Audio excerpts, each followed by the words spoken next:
Hi, fifth graders. Today we are going to do a lesson on representing problems in the coordinate plane. So our WALT today is to solve word problems involving number patterns, identifying relationships, and writing ordered pairs. Okay, so the first thing we're going to do is plot the following points as vertices of a rectangle. And so it gave us A, 4 comma 6, point B is 12 comma 6, point C is 12 comma 2, and point D is 4 comma 2. And then it'd like us to find the perimeter of that rectangle. So we're going to do that right here. All right, so let me get a highlighter that will work. All right, so point A is going to be 4 comma 6. So I'm going to go over 4 and I'm going to go up 6 and put my highlight there. Come on. There we go. And then, so I did point A. All right, now point B, this is point A. Point B is 12 comma 6. So I'm going to go over to the 12 and I'm going to go up 6. And that'll be my second point. Oops, I don't know why it's not doing it. And that's B. All right, and then point C is 12 comma 2. I'm going to go over 12 and up 2. And that's point C. And then I'm going to go, point D is 4, 2, over 4 and up 2. Okay, and that's point D. And if you'll notice in our coordinate pair, our ordered pairs, every single ordered pair has something in common, either the 4 or the 6 or the 12 or the 2. And that helps us to kind of realize that we have this, that's because we want to have the vertices in the same general point to make this rectangle. So this is our rectangle right here. And now we need to find the perimeter. Remember, the perimeter is the distance around an object. So I have 1, 2, 3, 4 spaces on this side. 1, 2, 3, 4, 5, 6, 7, 8. 8 on this side. And so that means, remember that opposite sides of a rectangle are the same length. So this would be a 4, and this would also be an 8. Oops, an 8. So we have 8 and 8 are 16, and we have 4 plus 4 is 8. And so our total, when we add those, because in perimeter we add, when we add those together, we have 24 square units. No, not square units, excuse me, 24 units. 24 units. All right, the graph shows how Janya's parents determine her weekly allowance. What does the point located at 3, 5 represent? So when we're trying to figure this out, we have to look at the name of each of the x-axis and the y-axis. So this is how many chores she's completed along the bottom, and along the up and down, the y-axis, it's how much money she's getting. So 3, 5 would be over 3 and up 5, which would be this point right here, which means, I'm going to type this in here. Oops. Which means that the point 3, 5 means that Janaya completed 3 chores and got paid $5. So every time, so if we look over, we'll see that every time she completes another chore, we can see how much money she's getting paid by looking at the y-axis. Plot the points 4, 4, 8, 4, 3, 1, and 7, comma 1 in the coordinate plane. Use the points to draw two parallel horizontal segments. Label the endpoints of one segment AB. Label the endpoints of another segment CD. What is the distance between points A and B? What is the distance between points C and D?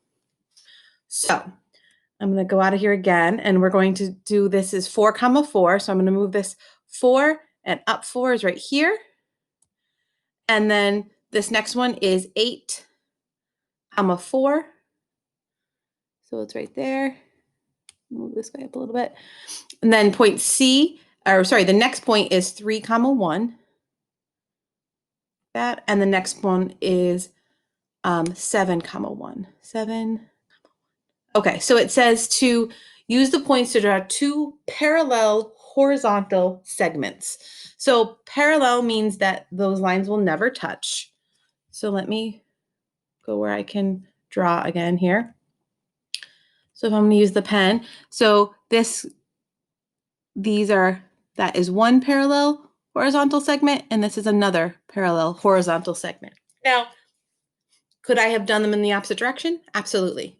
I could have had them going vertically, but I'm just chose them going horizontally. So now it says label the endpoints A and B. So I can label this one A, and I'll label this one B, and then I can label this one C, and this one D right here.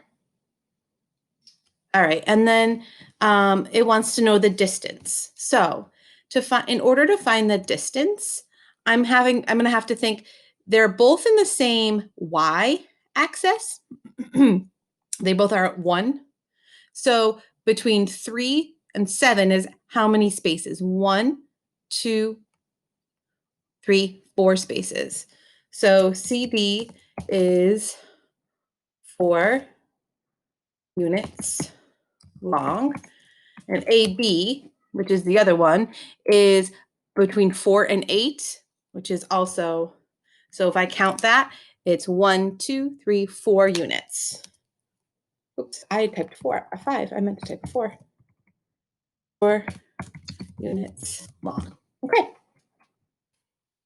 All right.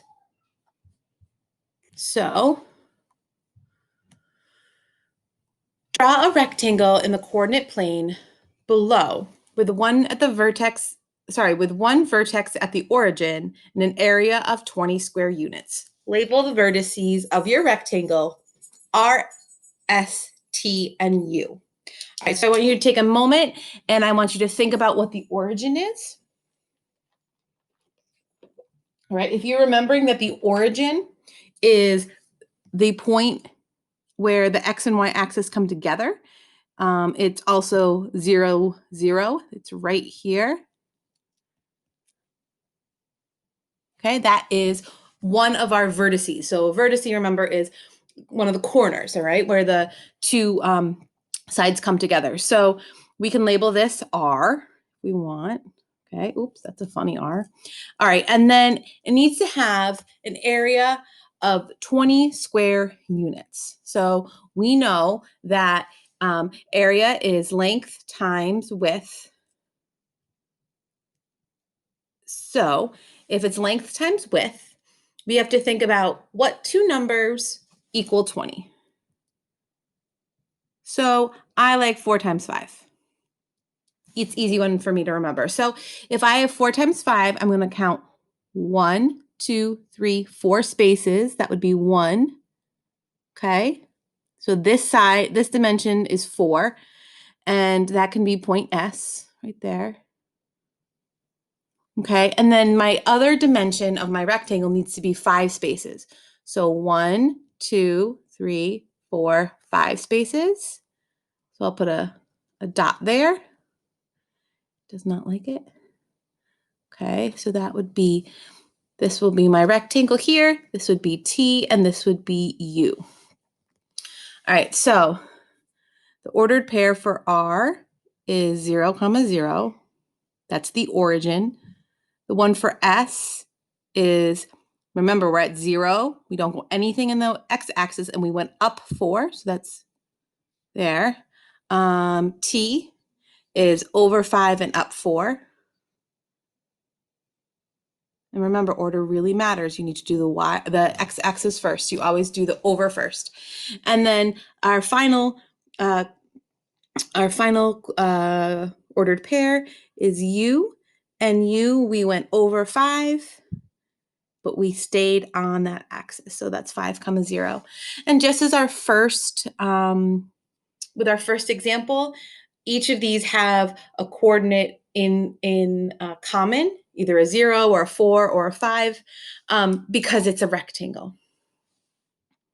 How do we know that the area of the rectangle is 20 square units? Think about that for a moment.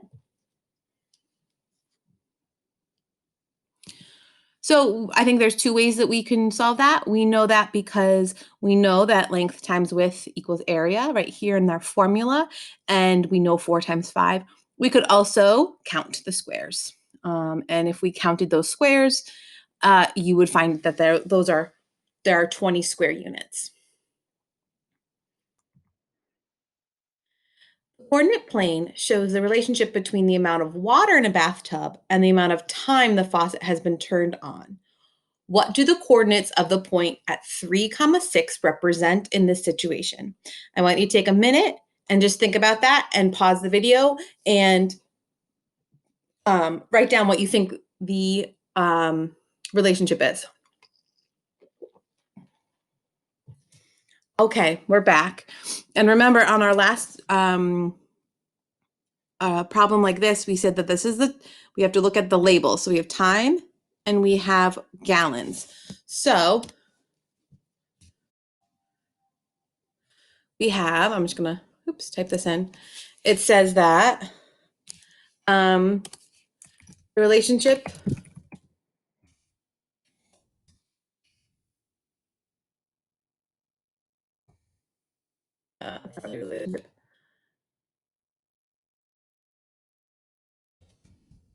coordinates 3, 6 represent how much time, which has been in minutes, so it's been 3 minutes, have passed. And if we look at that means that there are 6 gallons of water has come out of the faucet. Okay. So that gives you so that is what the relationship shows how much time has passed and how much water has come out of the faucet. So that's 3 minutes have gone by, and that's 6 gallons of water. It's a lot of water. All right, what is the area of the rectangle EFGH in the coordinate plane? All right, this is where you're going to push your space bar, or your pause button, and you are going to find the area of that rectangle. All right, I'm back. We're going to move on to our next problem. Mr. Palmer uses the coordinate planes to design his bulletin board. He moves rules 2 units to the right and 3 units down. What ordered pair represents the new location of rules? So he's moving the actual word. He's moving it 2 units to the right and 3 units down.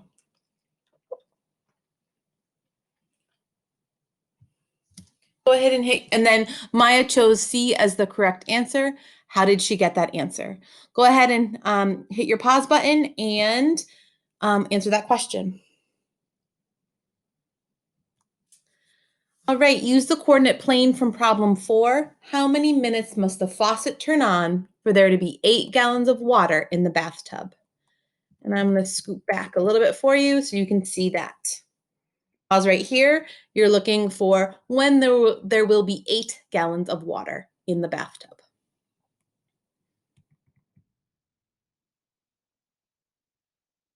All right, so go ahead and send a picture of your work to your teacher so they can see what you've been practicing. Hope you're doing well. We miss you.